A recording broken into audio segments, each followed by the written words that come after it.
Et bonjour. Vous avez pu lire et voir par ailleurs sur divers blogs et diverses chaînes vidéo donc ce thème des flammes jumelles abordé en tant que couple divin, comme une troisième énergie, ce fameux 1 plus 1 égale 3, cette équation de la troisième énergie où les deux jumeaux, les deux jumelles transmutent toutes ces anciennes énergies et se transforment l'un et l'autre en parallèle, main dans la main, même s'il y a séparation, ces deux jumeaux, ces deux jumelles se transforment complètement et abandonnent par là même leurs anciennes personnalités. Alors très rapidement ici, pour ne pas reprendre toute la définition du couple divin dans la relation flamme jumelle, relation qui ne ressemble à aucune autre, avec ces dimensions métaphysiques, spirituelles et énergétiques qui sont très importantes, voici succinctement ce qui en fait une relation très différente pour le redire ici. Donc il y a ce jour entre les jumeaux, entre les jumelles, de reconnexion, de reconnaissance, tomber en grâce dans cette énergie divine qui est descendue sur l'un comme sur l'autre. On peut même parler parfois d'énergie christique. C'est aussi un cheminement spirituel pour un retour à soi, un retour complet à soi afin d'atteindre cette complétude.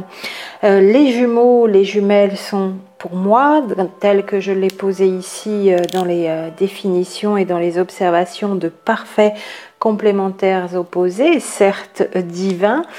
des opposés divins, des complémentaires divins,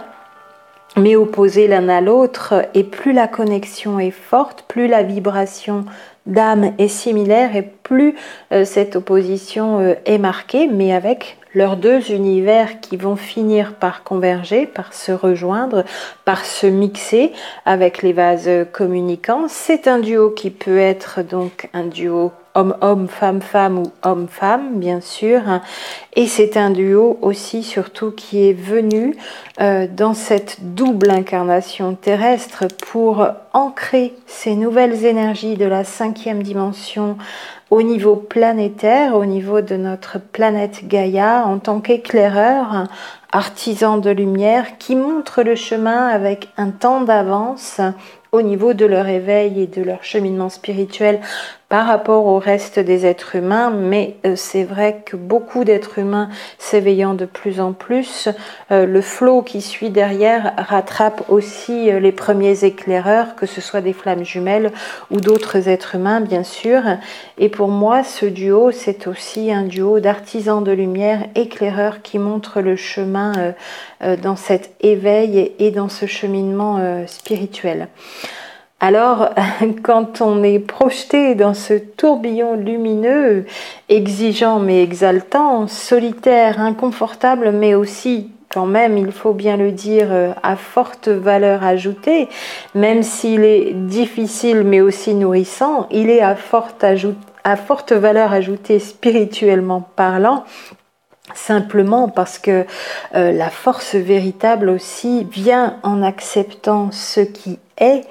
ce qui nous permet aussi de grandir dans le courage que ça nous confère, dans le courage dans lequel on va ensuite baigner toute cette force avec cette expérience difficile mais vraiment nourrissante. Dans toute cette expérience, donc, que veut dire accepter pleinement le lien ? Accepter pleinement le lien, c'est déjà accepter que ce soit un amour très fort mais très différent, c'est-à-dire ça n'est pas un amour passion, ni un amour possessif, comme un amour exclusif. Tu es avec moi et tu es avec moi pour la vie ou pour un certain temps et il n'y a que moi dans ta vie et il n'y a que moi que tu aimes. Ça, c'est l'amour entre certaines personnes, un amour de couple possessif et exclusif. Accepter aussi qu'il n'y ait pas de lien de dépendance affective, donc accepter de travailler sur sa dépendance affective dont nous avons toutes et tous été affublés un jour, il me semble, en tant qu'être humain. Certaines et certains l'ont évacué avant de rencontrer leurs jumeaux dans d'autres relations. ou dans une autre relation, une seule. C'est aussi accepter ce lien que ça ne soit pas de l'obsession sentimentale, ça n'est pas non plus en correspondance avec cet état d'être au niveau sentimental, ça n'est pas non plus un amour réconfort le soir en rentrant après une journée difficile, surtout pendant la séparation, puisque le cheminement spirituel, évidemment, se fait chacune de son côté. C'est aussi accepter que ce ne soit pas un amour sécurité, un amour qui serait rassurant, pas plus que réconfortant, donc un amour dans lequel on serait assuré et rassuré de certaines choses. C'est un amour complètement libre, où l'autre est libre, l'un et l'autre sont libres. C'est aussi accepter que ce ne soit pas un amour consolation, comme on pouvait attendre enfant de papa ou de maman. C'est donc un amour qui demande une grande maturité psychologique et émotionnelle dans ce cheminement spirituel qui nous amène cette maturité et qui derrière nous amènera encore la maturité spirituelle. Et c'est encore moins un amour pour combler ses manques, bien sûr. C'est tout cela, déjà accepter pleinement ce lien. Accepter aussi ce lien, c'est accepter tout cet amour ressenti pour l'autre sans être gêné d'en parler, de montrer qu'il existe, quelle que soit la situation, ou bien souvent quand on est le premier éveillé au lien, le premier qui conscientise ce lien extraordinaire, on est célibataire et souvent l'autre qui fonctionne pendant un temps dans l'inconscient ou en tout cas en apparence en ne conscientisant pas de la même façon ce lien. Et souvent en couple, en famille, il est encore dans une dynamique, une structure plus conventionnelle,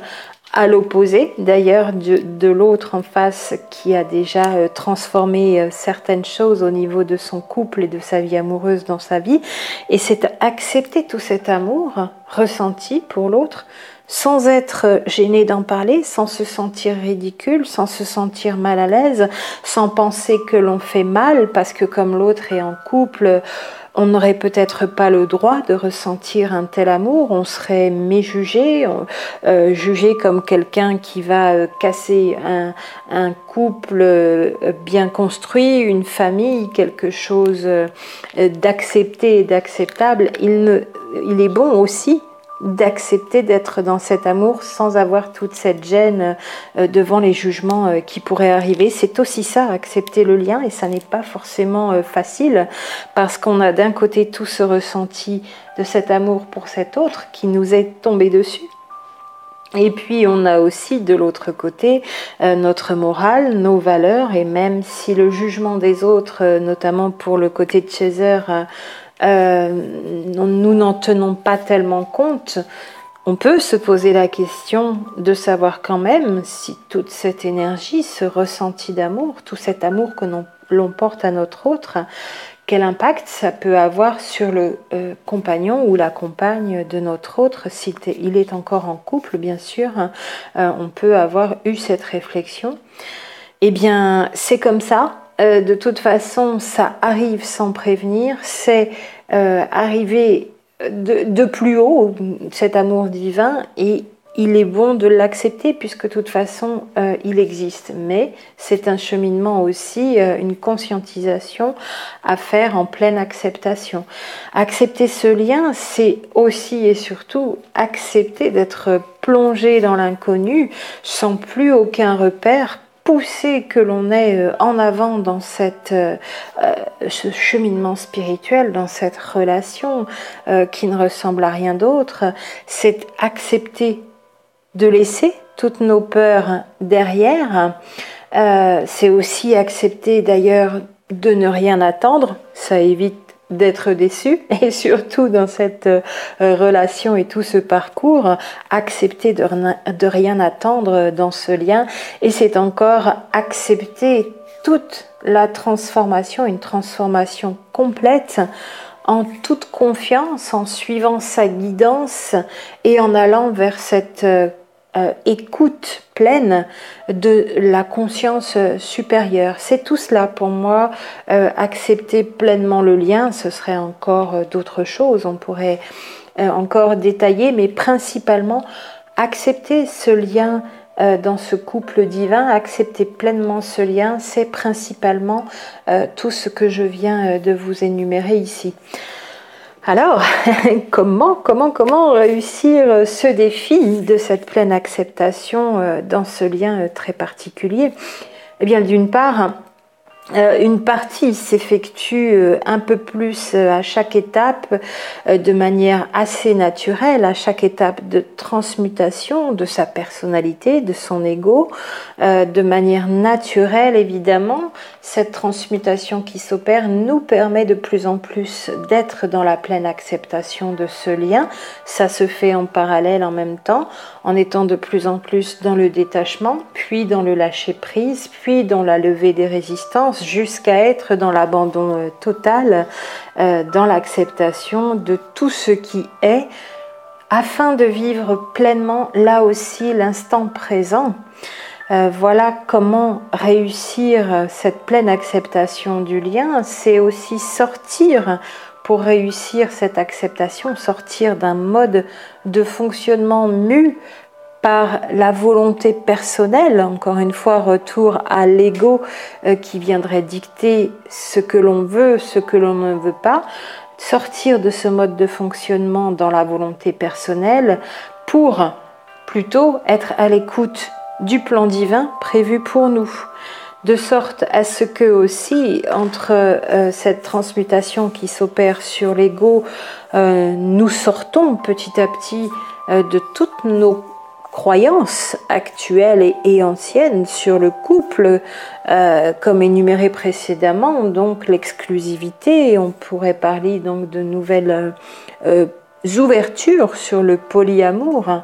Est-ce que ça peut exister? Est-ce qu'on est prête à l'accepter? Eh bien, bien sûr, aussi en étant à l'écoute du plan divin qui est prévu pour nous-mêmes et en sortant de sa volonté personnelle, ça nous permet de sortir de ces anciennes croyances et de réussir petit à petit cette pleine acceptation du lien. Elle se fait aussi en se réjouissant de chaque cadeau de la vie à chaque instant, dans la gratitude, tout en s'accordant aussi bien sûr l'abondance en tout le plus possible et de manière illimitée chaque jour, et non pas comme parfois on peut être dans cette erreur, non pas en se repliant sur soi-même, voire en déprimant et en s'oubliant plus ou moins ou complètement quant à l'amour de soi, à l'amour à se porter à soi-même. Réussir la pleine acceptation du lien, c'est finalement se reconnecter à soi, à son âme, à son essence profonde, grâce à cette énergie d'amour divin, infini, universel, pour pouvoir alors, dès lors, fonctionner de manière permanente dans l'amour inconditionnel dans lequel nous avons été plongés, toujours et encore,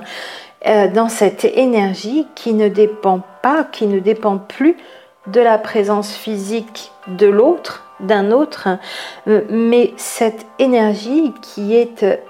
acquise, cet amour inconditionnel qui est acquis depuis la reconnaissance, depuis la reconnexion. Et puis pouvoir réussir ce défi de pleine acceptation du lien, c'est aussi encore se reconnecter à tout ce qui est, à soi-même, à l'intérieur, aux autres, à la Terre, à tous les êtres de l'univers, pour continuer d'œuvrer à réaliser ce plan divin en pleine acceptation de son existence, du fait qu'il est là pour nous, mais il est là aussi à un niveau collectif,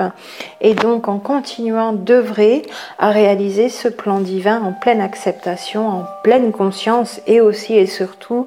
en pleine joie dans toute la créativité qui nous est conférée et dans tout cet amour infini de manière décuplée dans lequel maintenant on peut rayonner. Voilà comment réussir sur ce cheminement de pleine acceptation de ce lien très très particulier dans ce couple divin, et alors on le vit d'une manière très très différente au long du temps et on l'intègre complètement sans ne plus rien vouloir des anciennes définitions avec les anciennes croyances dans la volonté personnelle de vouloir diriger sa vie avec un couple qui serait comme ci ou comme ça. Bien au contraire, on l'accepte complètement, ce couple divin, quelle que soit la situation entre les jumeaux, parce que sur ce cheminement personnel, on s'ouvre à tous les possibles dans une nouvelle conception de l'amour, dans une nouvelle conception des relations amoureuses et dans la pleine acceptation de ce que peut être le couple divin et de ce qu'est cette relation flamme jumelle.